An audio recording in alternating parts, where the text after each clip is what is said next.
وبعد عنكم النجاسة بتكسر الإنسان وتخلي قيمته في الزبالة، مش قيمة.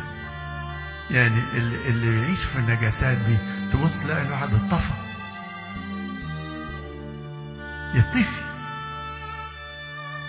لما الواحد يستهتر الجسد يجرجره لأوحش الخطايا. اللي بيحصل عليه الإنسان وهو عايش في حياة القداسة شيء كبير في عينين الله وفي عينين الناس. تصور الواحد اللي سالك بالقداسة وحافظ نفسه وبيجاهد جهاد روحي حلو، تصور ان جميع الناس اللي في الدنيا تعرفه،